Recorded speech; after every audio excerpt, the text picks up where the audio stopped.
Welcome to the Hot Death Horror Podcast this week, you sick bastards. I have the absolute pleasure of sitting down with the writer, director from the Outwaters, the upcoming Tinsman Road. Really excited to have him on the podcast. Really stoked when he said he would do it, Mr. Robbie Banfitch. Welcome, sir. Hello, thank you. Yeah, thanks for coming on. I really do appreciate you taking the time out of your day to sit down and be on my little podcast here. We'll just kind of get right into the big one, the Outwaters. This film for me, I didn't know what to expect going in. I went in blind, completely blind. It had the theatrical release, and then it was like on Screambox. And I said, well, I'm gonna sign up for Screambox to watch it because everybody was talking about it. And me being a huge found footage fan, also trying to kind of step into the found footage filmmaking world myself. I watched it, and 100% honesty, I watched it 2 times in a row the first time because the first run through, I didn't know what I watched. It was so interesting to me, your approach to how you film that. Would you mind giving us a little bit of insight as to what inspired that? I tried to keep it realistic in terms of like what might be seen if someone was actually running through the darkness with the camera, for example. Uh-huh. But like in a lot of not all of them, but in a lot of found footage movies I see, they'll be running with the camera, but they'll be like panning as they're running, and it just feels kind of contrived. So, for stuff like that, I would just actually run through the dark and get what I got. As an example of that's probably one of the reasons it feels like you don't know what you just watched, because you're not necessarily supposed to know what you just watched as you're watching it. Okay. Yeah. And the other thing was the first half I wanted it to be a little what actually might be filmed by the kind of person who just takes their camera around and films little things. So Yeah. the mundanity of like everyday life. And I appreciated that. I really did. I know that the film gets a lot of mixed reviews. There seems to kind of be no real in between for There it. is, Like, there's an in between. is there? Okay. From everything I read, it's like you love it. You're on my side of the fence where you love it, or people are like, "Oh my god, I didn't understand a thing," and blah blah. So Well, it might seem that way because the people that hate it are really angry. Like a lot of like there's a real anger on, so it might seem a little bit more, but there's everything in between. There's people who like some aspects and dislike others. It runs the gamut. But it right, definitely has people that it is definitely a film that has people that really love it and people that really hate it and everything in between. Whereas some movies are more in the middle. It's like kind of liked it, kind of yeah, it was okay. right. So yeah. Okay. And with this being like your first huge big release, how do you respond to that? Some of the people that just want to trash it, obviously what movie you made. To me, my opinion, the genius that went into putting something like that on film, because you don't see a lot of that in found footage. You really don't. There's a lot of found footage out there that's just kind of a replay of the last, running around with a shaky camera and screaming. How do you respond to a lot of the feedback that you've gotten on it?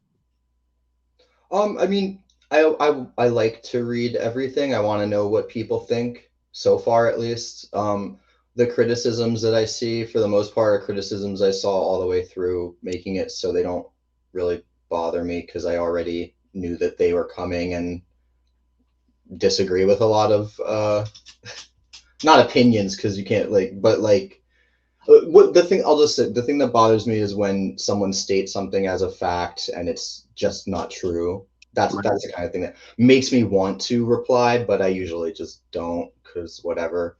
Right. I put something out into the world so people can say whatever they want about it. But the thing that does personally annoy the fuck out of me is when someone just like states something as fact and it's just not true. That's Right. all. I feel that, man. I feel that because at the end of the day, you're the one that wrote the movie. Like you're the one that made this thing. You know what's fact and what's not. And I found myself getting involved in a couple of those conversations myself, specifically with your movie too, where people are like, no, that's not what happened. This is what's happening, and that's what's happening. And it's like, Well, I think the difference is like the difference between saying he obviously wanted to accomplish this, and it seems like he wanted to like just the difference between just like language, like being mhm, accurate with your language and mindful of what you're saying, like that kind of stuff. right. Does that make sense? It does. It makes total Yeah, sense. So, and I'm glad you cleared that up for for a lot of folks because it it's a mind fuck, man. Like it really is. That movie, I've watched it a total of 4 times. Like I said, I watched it 2 in a row when it was first released on Screambox, and then I watched it with a buddy of mine, and then I just got a wild hair up my butt and watched it again recently just to kind of to see if I could pick up anything new out of it. And I think every time I watch it, I see something that I might have missed before. yeah. So great job there as well, man. It was a game changer in the found footage genre, which I think the genre needs. It really does. It needs some refreshing. So it's nice to see that you put something out there that's doing that, and you got a theatrical release too, man. Like that's badass. I'm struggling with that myself, trying to figure out how to make all that happen, and I'm a little envious of how you got that to happen. You've been doing it a lot longer than me, so obviously you've earned those stripes. But I think it's really cool that you have that going for you. Thank you. Yeah, like when it came out though, it wasn't hard to appreciate it, but I didn't. I was just in like work mode, so I'm like worried about the projection and the sound, and there's like very little time mentally or space where I found mentally to be like, oh my god, my movie's like in a theater. You know what I mean? It's more like, oh my god, are they gonna? Is the sound gonna be too low or too that kind of shit? I Yeah. called a lot of movie theaters preemptively that I knew were going to be showing it It, to let them know that they might need to take the sound down a slight notch. okay. Spoiler alert, especially at around 55 minutes. Um, I didn't know that. The first time I watched it, I had the sound cranked, and yeah, right when shit kind of starts to hit the fan, it was like, whoa, what is that? So it, I need to learn to be more mindful of that as well, which kind of leads into my next question. What advice could you give, like a brand new filmmaker that's okay? I've got this thing ready to go. I'm going to start filming, and I hope to get it on whatever streaming service. What advice would you give somebody that's thinking about making a found footage? I have always wanted to make one, but I did not make one until I had an idea that I thought was new, or like there was something about it that was new to me. I also would never make a found footage movie where there was not an obvious justification for the camera to still be going.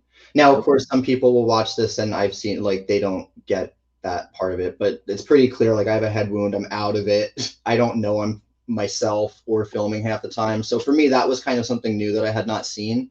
Mm-hmm. It was an interesting way to justify, that this person would be filming on and off. And then there's other elements that are implied. But if you're gonna make out a found footage movie, I would definitely make sure there's an organic reason why they're still filming when crazy shit goes down. If it's a horror found footage, and Okay. I would try to make sure that like your idea is something that at least like you haven't seen before, or there's some aspect to it that you haven't seen before. Because like any other kind of movie, there's a lot of the same. Mm-hmm. Okay. Well, I definitely will take that to heart when I get working on my next project. And I guess there's a great book, 8 Days in the Woods by Matt Blasey. It's about the making of the Blair Witch Project from beginning to end to the advertising. So I would read that. It's a great I didn't read it until after I made mine, but I'm like, oh, this would have been great to read before I made mine. Okay. 8 Days in the Woods. Yes. Okay. And then if you like the Blair Witch Project, it's also just a great book to read. It's so like interesting to learn about all the aspects of the making of that. Okay. I love the Blair Witch Project. It was not not my first, not my introduction into found footage. I was a little bit younger when I saw it was Alien Abduction Incident in Lake County. That was my introduction into found footage. But Blair Witch was right there in the beginning for me. So yeah, Is who Incident doesn't love in Blair Witch? Lake County like the remake of like the redo of the The McPherson tape. Yeah, it is. So I've Yeah. only seen the McPherson tapes, and I can't figure out how to find Incident at Lake County. So that one is actually on YouTube. Oh, all right, that's why. Because I'm like a Yeah. snob with DVD. I want a DVD and a Blu-ray. Oh, okay. Yeah, I don't know if there's any physical media out there for that one, because that was like one of those special broadcast things. Do you prefer it to the McPherson tape version? No. Oh, okay. Um, Well, then maybe yeah. I'll just stick with the McPherson tape. Yeah, only because the McPherson tape is the original. It's the OG, right? And I just thought for the time the McPherson tape, not only was it terrifying, it was something completely different. Hmm. And when Incident in Lake County came, I actually saw Incident in Lake County first, and then I saw the McPherson tape after a few years later. I didn't know that Incident in Lake County was kind of a remake. I didn't know that. Both of them are very good, but the McPherson tape, it's kind of like watching the classic versus a remake of anything, right? The remake is still good. It doesn't cancel out the classic. Like, folks are still going to have their classics. The people that hate on remakes and things, the remake doesn't cancel the classic. Yeah, But I've always kind of like, I mean, on one hand, it's yeah, like when you're just remaking everything and there's just sequels to everything and there's not much original content, that can be kind of annoying. But at the same time, like I never complain about a remake because you always have the original. So like whatever. right, If you don't like it, then turn it off and go watch the original. It's not a big deal. right, exactly. Yeah. So that being said, Incident in Lake County, it doesn't. I mean, it doesn't feel much like a remake. So if that helps any, it's definitely worth a watch. I mean, at least just to check it out on YouTube, it's definitely cool to see. It was probably the biggest inspiration for my upcoming film releasing this Friday, Lights Over Montgomery County. Mm-hmm. It's that's kind of the vibe that I was going for, was that special broadcast TV special on some public access station, blah, that's the vibe I went for with mine. And that, if I had to pick one film that inspired it, it would be Incident Lake County, if that helps anything. That's what that movie did for me. That's how that movie affected me.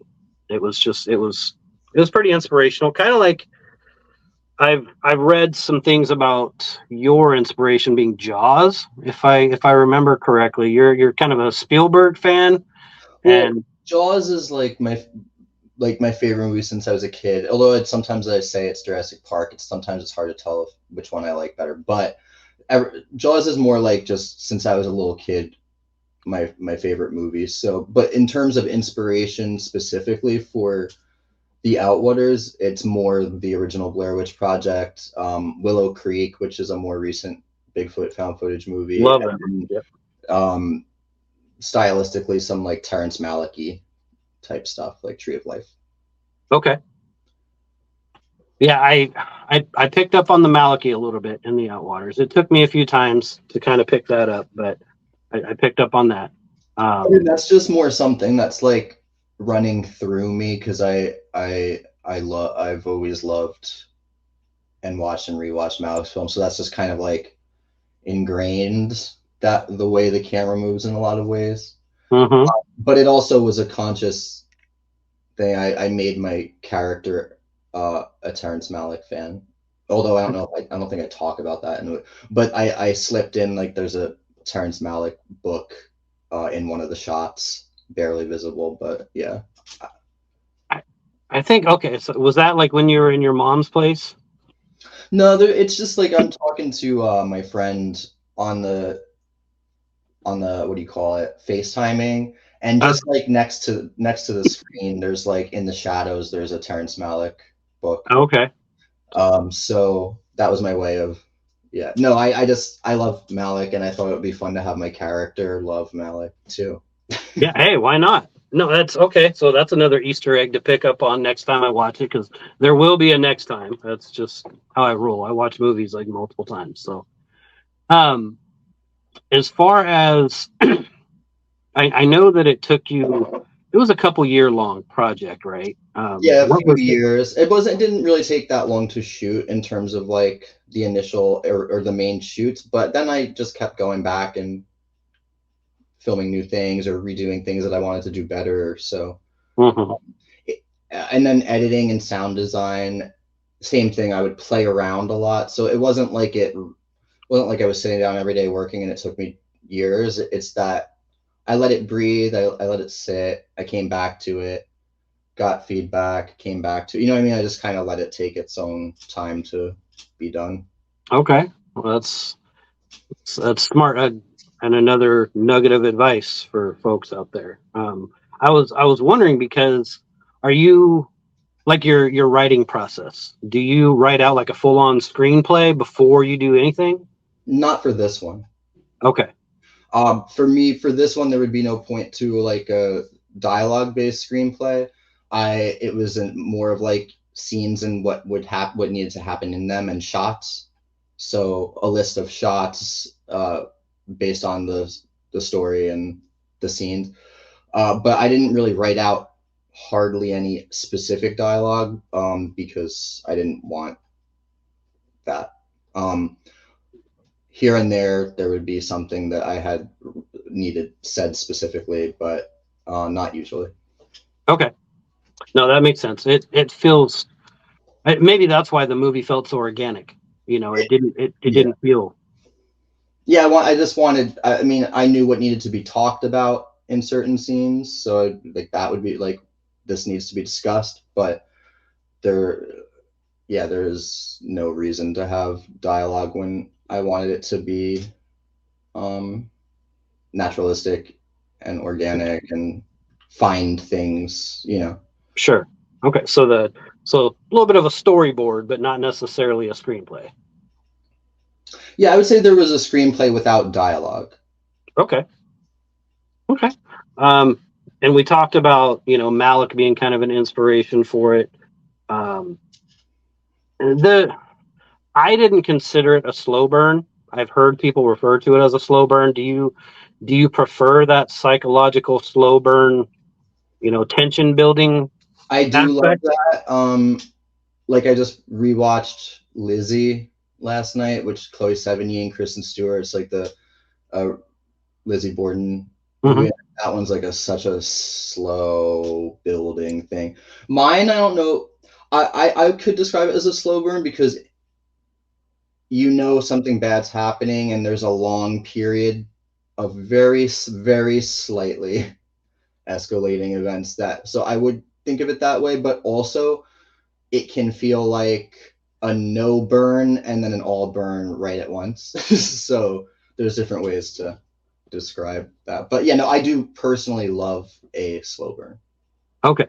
That's me too. That's why I was curious because it's the psychological slow burns. I'm a sucker for those every time. So I like the slashers and jump scares all over the place, but the slow psychological stuff I really enjoy. Tinsman Road. Is Mhm. there anything that you can tell us about that?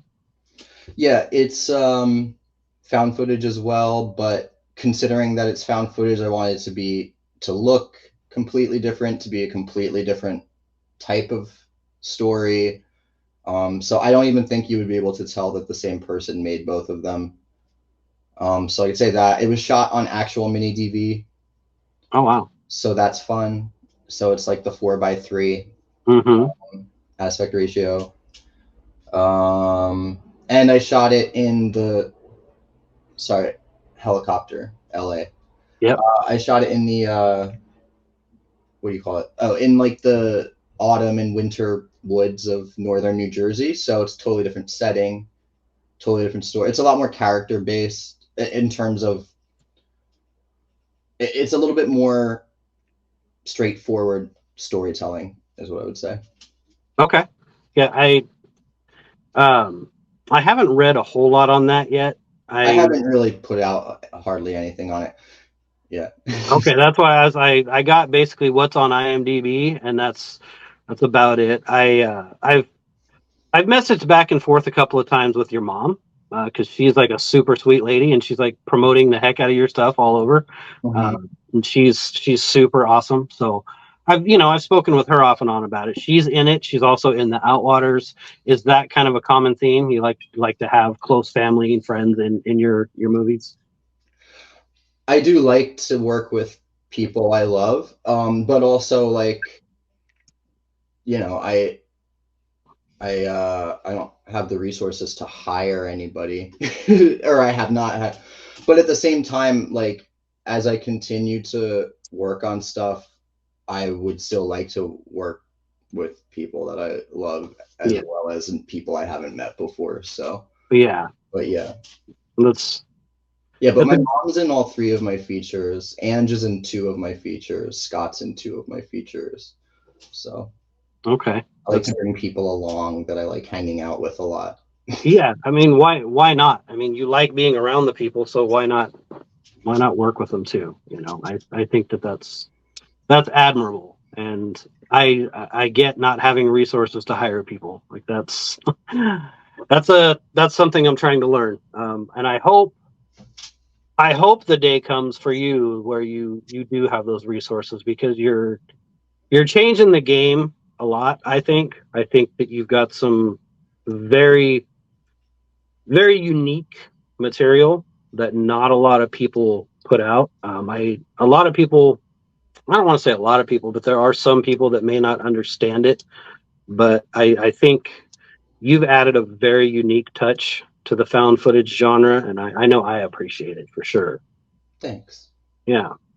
One more thing. I don't want to keep you all day. I'm sure you've got stuff going on, but I just recently actually stumbled across gay pumpkin carving tutorial. Yes. And it's fucking hilarious. Oh, thanks. No, I back in the early days of YouTube, like the early days as in when it was like more of a new thing and people were starting to get like sponsor or whatever, not sponsored. There was a thing that you call it, not verified, not sponsored, but partner. When you were back in the days when you used to be able to first come a YouTube partner, I was doing a lot of like Between Two Ferns style awkward comedy, like interviews, like inappropriate, offensive stuff. So yeah, all that stuff's still up there. And the gay pumpkin carving tutorial has over the years seemed to become a staple for some people. Yeah. I thought it was pretty hilarious. I saw that you had posted about it on Instagram or something. And I'm like, what is that? So I clicked on it, and it's absolutely hilarious. It felt genuine. Like you were like, fuck this pumpkin. I don't even want to be here making this video. So, and I thought that was great. Yeah, it's my old YouTube days. Well, you've come a long way since then, for sure, man. I appreciate the contributions you're making. I appreciate, taking all the time to speak with the little guys like me. It really means a lot that you take some time out of your day to spend with me. I can't even pay my rent, little guys. I said I can't even pay my rent. I'm not a big guy. But what I would say is if you hated the Outwaters, give gay pumpkin carving tutorial a try. I think you'll like it. That's some solid advice for the folks that may have hated the Outwaters. Yeah. I didn't hate the Outwaters, so I loved both. I love the Outwaters and gay pumpkin carving tutorial. So yeah, well, gay pumpkin carving tutorial is pretty great. Yeah, it is. I thought so. Anything else you want to throw out there, Robbie? Anything else you want to plug? Anything else you've got coming up you're excited about? Yeah, the vinyl for the Outwaters soundtrack is available. There's maybe like 200 left. You get them at Enjoy the Ride Records online.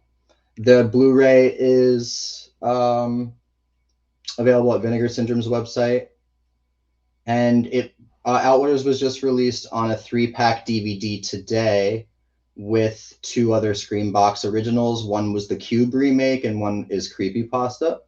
So you can get Outwaters, Creepypasta, and Cube on DVD on Amazon or at Walmart, which I'm pretty excited to roll up to a Walmart and see maybe if it's actually physically there. Right. But it's cool because Outwaters was released on Blu-ray in the States, but it hasn't had a DVD release here, only in Australia. So I'm glad that people who don't have Blu-ray players and still like DVDs can get it now. Okay, yeah, no, that's cool. Roll up on a Walmart and see your shit inside there. Like that's a step above little guy, man. You said you can't pay your rent. Like you're there.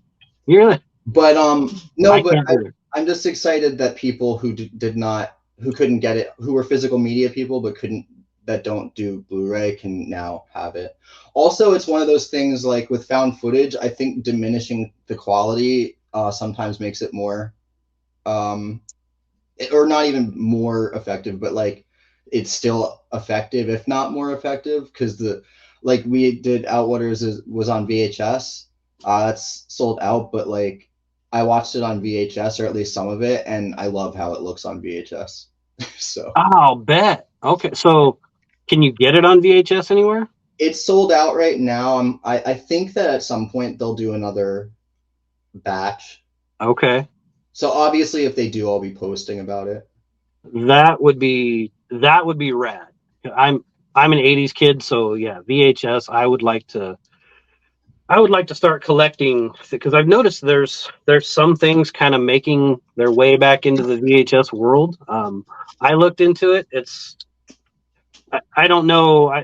I don't know that I'm going to do it right away. I would love to, but it's kind of expensive and I can't afford it. So, but yeah. I think that's a good call, man. Like the VHS, I think that would be a perfect movie to watch on VHS. I think that like the next time a friend comes over who wants to watch Outwaters but hasn't seen it, I think I'm going to just show them the VHS version. That would be dope. Yeah, do that, because I think that's probably one of the better ways to watch it, because the movie is so gritty and dirty. Like watching it on some, lo-fi VHS, that would be the shit to me. I'm excited about it. Yes, sir. All right, Robbie. Well, again, I thank you so much for taking some time out of your day to hang out with me. I wish I could come up with, some more interview questions that are interesting and fun, but I kind of suck at podcasts still too. So, it doesn't seem like you suck at podcasts. Well, I appreciate the vote of confidence. I'm working on it for sure. I'm working on it.